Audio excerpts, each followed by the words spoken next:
Welcome to the Festival of Entrepreneurs, recorded live at the NEC in Birmingham. Over the next few minutes, you'll hear from some of the most incredible founders, investors, and business leaders who joined us this year. Very, very good afternoon too, and welcome back to the Festival of Entrepreneurs 2025. I'm in a different section today. I'm in the research and development. I've been speaking over there most of the days. Absolute pleasure to see all of you here.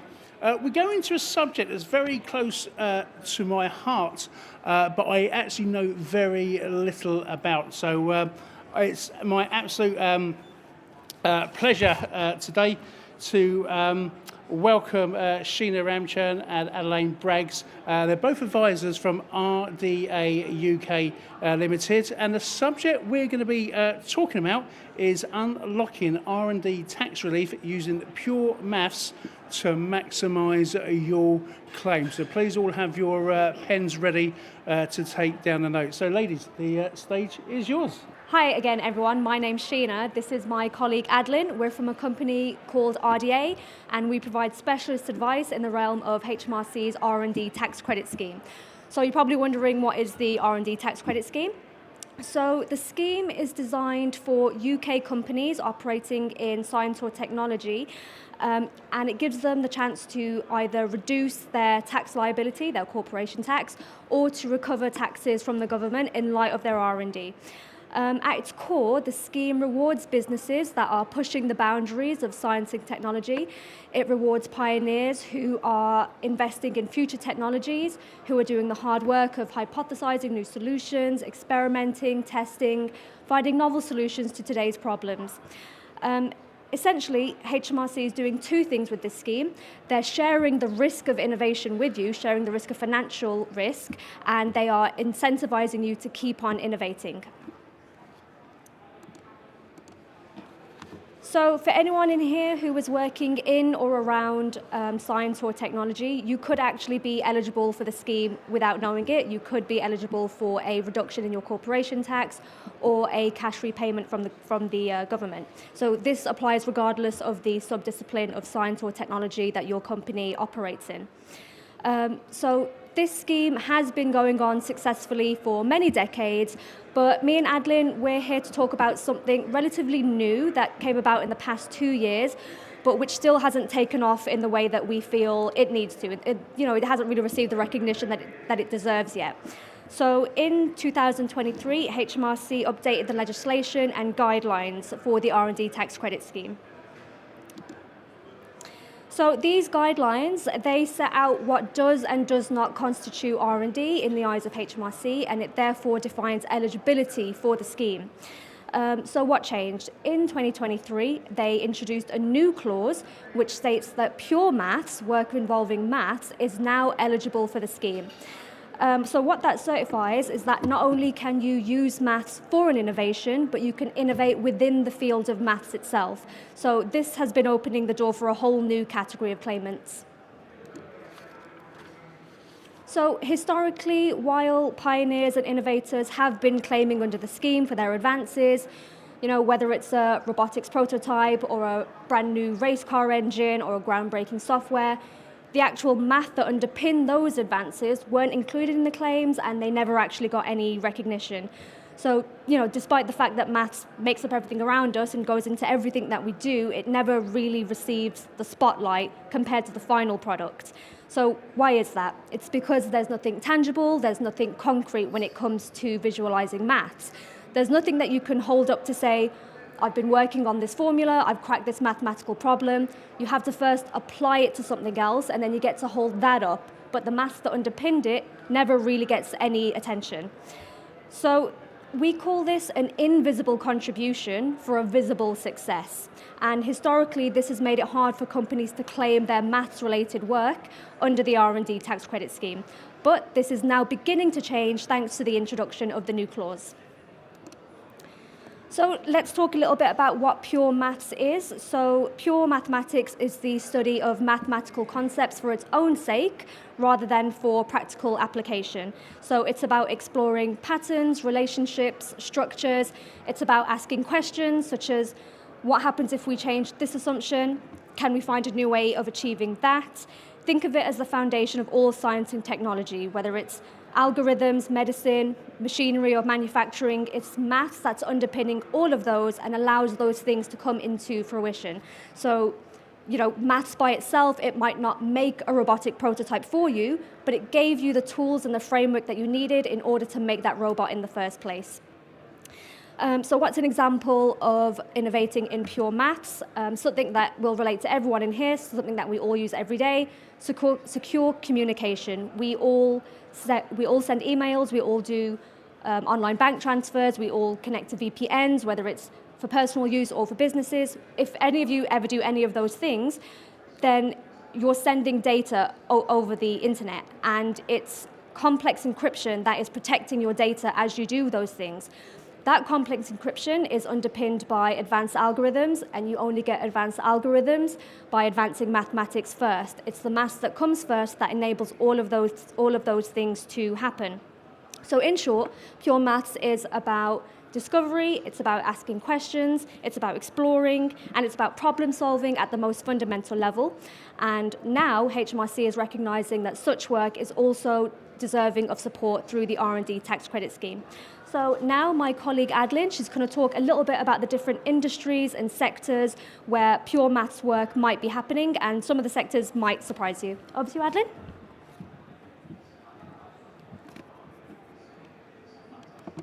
Thank you. So as my colleague just mentioned, overall mathematics can be divided into two different categories. One is applied math and the other is pure maths. But what's the difference between these two types of math, and how does it relate to us? So one has always been accepted by HMRC, whereas the other has not. Applied math is more about solving problems. How do we improve our pricing model in fintech, or how do we improve simulation algorithms to obtain the best aerodynamic profile for a race car? Whereas pure maths is a bit more abstract. It's more about understanding a problem rather than solving it. For example, number theory, logic, topology, all of these sound very theoretical and academic, but these go on to form the initial building blocks that give us encryption, online banking, and machine learning. So claiming under R&D tax relief scheme for pure mathematics means you would not only be using it, but developing it. For example, we had a client who wanted to develop a medical device. And from their research, they couldn't find any existing mathematical models that could facilitate this development. As such, they had to develop their own mathematical models to facilitate the development of this new medical device. But it's difficult to draw a definitive line to differentiate between the two. So how do we talk about this kind of math that is theoretical in form, but industrial in impact? So we at RDA employ the term industrial mathematics. Industrial mathematics would cover everything from encryption in cybersecurity, simulation algorithms in aerospace, and pricing models in fintech. And industrial mathematics could be efficiently used through mathematical modeling, simulation, optimization to build novel technologies such as robotics and AI. So for founders, CTOs, or anyone doing any technical innovation in this room, this is something relevant to you. If your team is solving abstract problems, then you could be sitting on unclaimed R&D tax relief. Let us now go through some potential applications of industrial mathematics in R&D. The first one being new methods of identifying problems. What this is you use industrial mathematics to visualize an existing real-world problem in a conceptual manner. What this helps in doing is identifying patterns, removing irrelevant data. As such, you would be able to identify the root cause of an issue. The second one is problem modeling. This process is about representing a real-world problem using mathematical structures. These could be equations, graphs, or logic. What this helps in doing is categorizing an overall complex problem into simple, moderately difficult, and complex, thereby creating a hierarchy. As such, you can prioritize different elements of a system, and thereby it's easier to tackle an overall complex problem. Simulation. All of us have heard about simulation. It is simply a mathematical or computational model that imitates the behavior of a real-world system.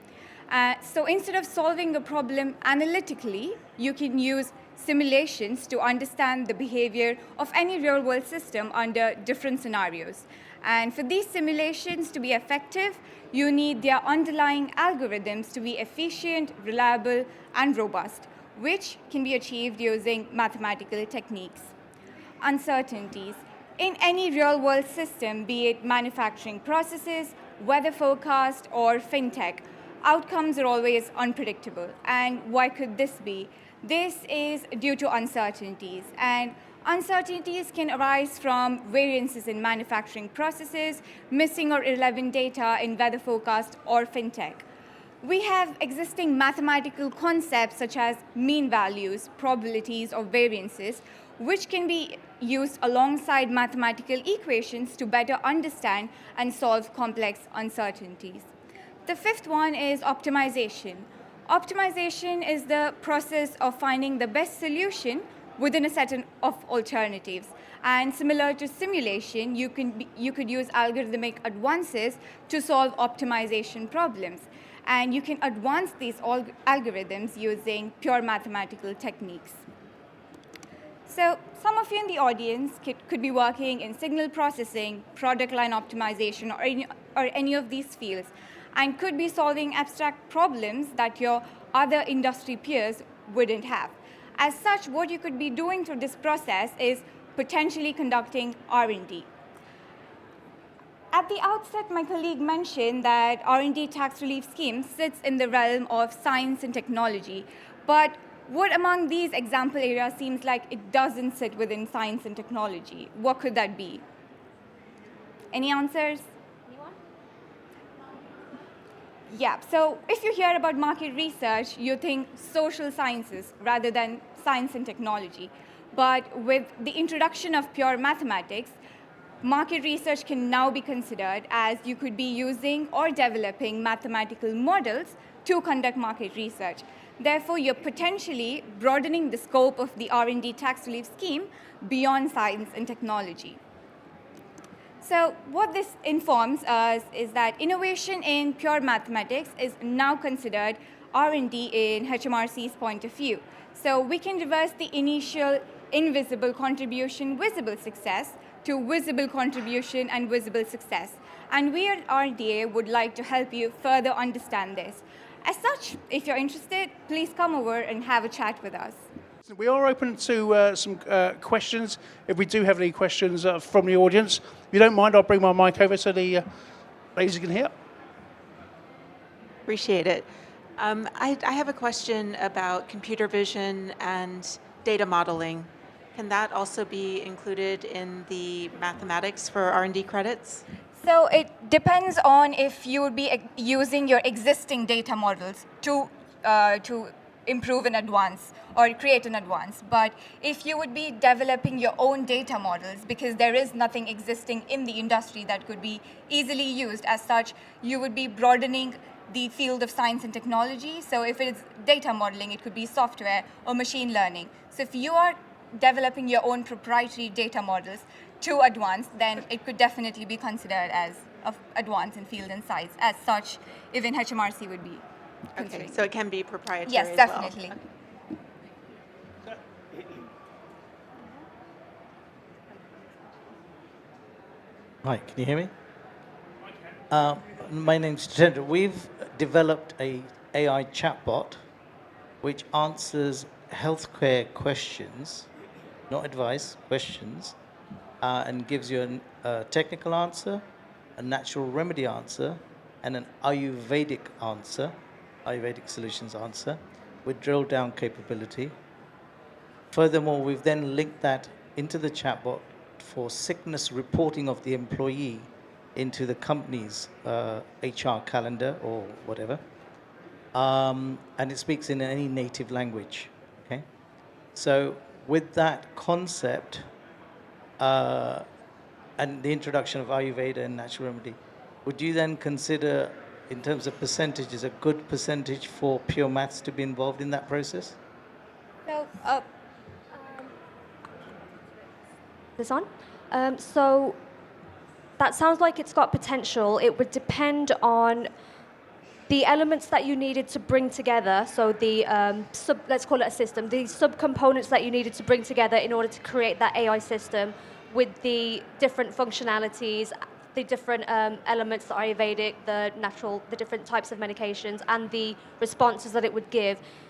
If assembling those different subcomponents to give those different functions, if you weren't immediately aware of how that could be achieved, and the information in whether it's machine learning or AI or coding, if the information out there wasn't sufficient to actually pull together what you needed in order to achieve your goal, and if your industry peers were also struggling to achieve that goal due to the same limitations, the same missing mechanisms in the public domain, then it could potentially be R&D, but it would depend on how technologically difficult it was in bringing those different subcomponents together, and whether how easy or difficult it was for you or your industry peers to achieve it.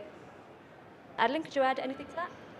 So if your question was more related to if you can consider the project as pure mathematics, was that your question? If pure mathematics would be involved in building this? Actually, it's a leading question to another thing, which is what we want to achieve. Okay. If we can prove pure maths and an R&D credit, then we have a good leg to stand on to get IP protection, which is what we're really after. Yeah. So Because we've brought different thought processes, our own creation, of bringing all of these elements that don't happen in the real world, because it's a manual and broken process, including sick reporting. Rather than calling your boss, you just do it at 2 o'clock in the morning when you're sick and you've reported it. We're bringing all of these things together to provide a technological solution to a real world situation which doesn't accommodate that at the moment. Does that make sense? Yes, definitely. And you can IP protect this. It need not involve pure mathematics at all. You can still IP protect your proprietary system that is used, which is based on 3 different types of medical availability and reporting of absence. That can be IP protected even if it's not related to pure mathematics. Okay. But if it's supposed to relate to pure mathematics, I would say while doing your software modeling, did you run into a problem where you couldn't use existing mathematical formulae or you couldn't use existing mathematical models to do the software modeling? That's when pure mathematics would come into picture. So if you couldn't use the existing ones, you would have to either improve them or you would develop your own mathematical formulae, or you would consider different assumptions which didn't exist previously. That's when pure mathematics would come into picture. But instead of that, if it's just you have developed a proprietary software which doesn't exist in the industry, it is unique, it does what it's supposed to, then it can be IP protected without the need of it being pure mathematics. Okay. Plus, it does native languages, so Right. yeah. Okay. That was a very good question, sir. I liked that. Lovely answer. Any more questions from anyone? If not, I have got a few that I had to write down myself from a layman's point of view, and I hope you don't mind answering these. Almost like a quick fire round, but not quite. Okay, so who can apply for the scheme? So the question was who can apply for the scheme. So the scheme is open to any UK company, so you have to be operating in the UK. It doesn't matter what size or turnover or what sector you operate in. For RDA, some of our clients, they have a turnover of 1 mil, some of them have a turnover of 100 mil. So it doesn't matter what size company you are. You just have to be a company operating in the UK. You need to be doing R&D as defined by HMRC. And is there any other requirements? You have to be paying corporation tax. Yeah, you have to be subject to paying corporation tax because the end result for profit-making companies is that you would have your corporation tax reduced. So those are the 3 things you need to remember. You need to be a UK company, paying corporation tax, and the project that you're submitting needs to be eligible for R&D. Okay, right. I am going to go a bit back to basics now, and it's all down to this at the end. How much is this going to cost? So there's no fee to submit a R&D tax credit claim. There's no governmental fee to actually submit. If you did want to do an internal R&D claim, the only cost would be in terms of resource. It would be just your time in preparing the claim, in submitting the claim. So when it comes to the process, it can take about 8 weeks, 8 weeks give or take, to actually complete the process. So from start to finish, and then you would submit it, and then it would take about 4 to 6 weeks to hear back from HMRC. So in total, from start to receiving your tax benefit, it's about 14 weeks. But in terms of the process of doing a claim yourself, it's about 8 weeks. So, if you have an internal accountant or internal specialist, that the only cost would be the 8 weeks of his time that he can't spend on anything else, on his day job, so to speak. If you don't want to do it internally, there are R&D firms or tax specialist firms out there. They will charge a fee. But typically they're success-based fees, so it's no win, no fee, or contingency fees. But if you want to do it internally, then there's no fee. I assume that a fee would be tax deductible anyway. It would be. Okay, you've already sort of covered it. So there is no cost of actually submitting the claim. You've already said it takes about 8 weeks, 8 to 10 weeks. And let's have a look. Right, eligibility. Right. What covers R&D? Research. Yeah. What counts? Yeah, what counts? What covers? Yeah. So to find if a project is eligible or not, HMRC has given their own guidelines. So you see if the project is viable according to those guidelines. You see what's the existing knowledge in the industry. If you can easily use that to solve a problem, that wouldn't count as an R&D project. But you've run into a problem, you do your research, you can't find any existing software, technology, knowledge that can be easily applied to solve the problem you faced. Then you would undertake an R&D process to overcome that problem. As such, you would be advancing that specific field of science or technology. That would be considered as an R&D project. Right, okay. And I know it will never happen to anyone here. What if the project fails?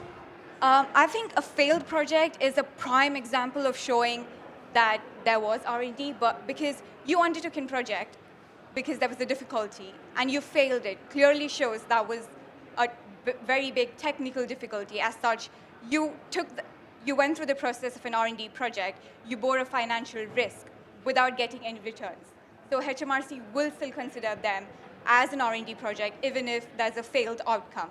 Because once our HMRC incentivizes the company, they can again take the same R&D project forward. You can take years to complete one specific R&D project, and it would still be considered by HMRC. Oh, well, very good. Okay, and I think this gentleman mentioned it earlier. Do you actually need to own your own intellectual property? No. So I think this is a common misconception that companies have, that you need to have intellectual property to claim R&D tax relief, but that's not the case. If you are conducting an R&D project, you are advancing a specific field of science and technology. You need not patent it, but you have advanced something, you have an outcome.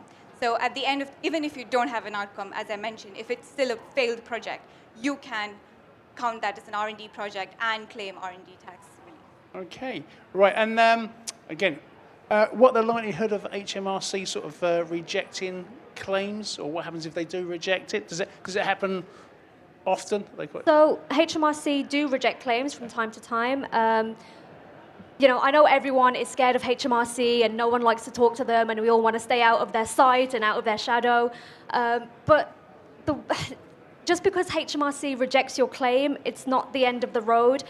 If HMRC rejects your claim, that's the opening of a dialogue. You don't just have to go away with your tail between your legs. You can ask them. You can clarify.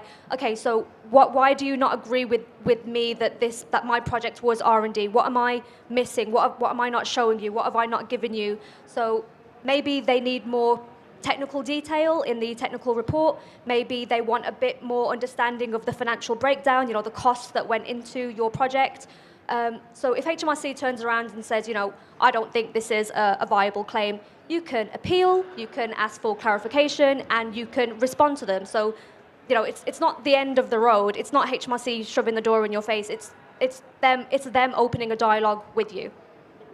And as we know with HMRC, even from my own experience, it seems to take for ages. How straightforward is the claim? As in how straightforward is the process? Yeah. Well, I would say the process is very straightforward, but I've been doing it for a long time. But for everyone here that is new to this, from a layperson such as myself. Yes. Okay. So let's walk everyone through the process. So let's say you wanted to do it internally. So where would you begin? You would start by identifying your eligible. No, that's a lie. You would start by having to understand what eligibility means. So you would start by assessing eligibility according to HMRC's viewpoint. So you assess your eligibility. Then you would identify which of your projects qualify as eligible projects under the scheme.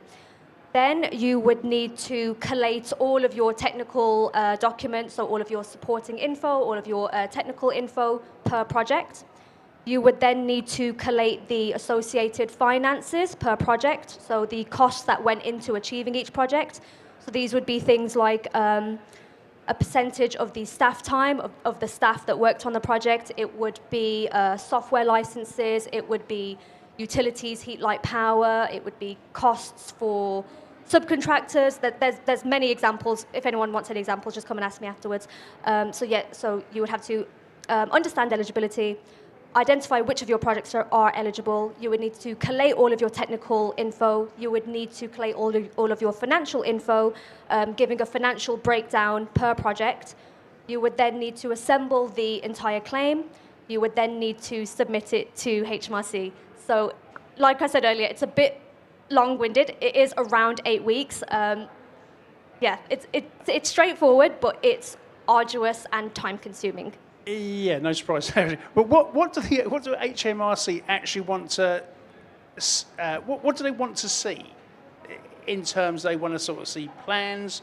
Do their own IP people go through the plans? When you submit a claim, what they actually looking at? Is it a set of drawings or diagrams? Yeah. So typically, until now, you provide a technical narrative that shows or describes what is the existing knowledge in the industry, first of all, and then what was the difficulty that you were facing and why couldn't you use that existing knowledge to solve this. As such, that would lead to what kind of advance you're trying to seek. And then the process comes of explaining what steps you went through, basically a story. You hypothesized something, and then you designed that, and then you created a prototype, conducted tests, but it failed. As such, you modified it. So you show this whole journey that you took, and as such, at the end would be a result. Either you were successful, unsuccessful, or you're still trying to figure this out. Technical narrative is the one that shows the whole journey you took, and then there's the financial analysis that shows the cost breakdown of each project with regards to 5 main things, I would say. That is your staff time, your consumables, that is any kind of material you use through the project that was consumed. And then you have your utilities, that's your heat, light, power. And then you have, if you couldn't conduct any specific type of R&D internally, you would outsource it to an externally provided worker, EPWs. A percentage of their time, and if you're hiring someone to do a specific piece of your R&D project internally, that would be your subcontractors. So you conduct a financial analysis of these 5 major sources, and that, along with your technical narrative, would be sent to HMRC to show that this is a viable R&D project. And I would say the main thing HMRC would be looking for is your technological uncertainty. Why was it difficult? What was difficult? And what kind of advance are you trying to seek? If that advance already exists in the industry, why couldn't you use it easily? If that was a trade secret, then you would have to replicate it without having that specific knowledge. As such, I think it's the advance and uncertainty that the HMRC is looking for. Yeah, brilliant. Does that help answer your sort of previous question, what you were sort of asking before, along the sort of same save life. No worries if not. It was just a point that you touched on earlier. Okay, do you want to ask that one? No. Okay. You mentioned corporation tax, and then you're actually paying corporation tax. In our situation, we're an AI startup, blah, blah, blah.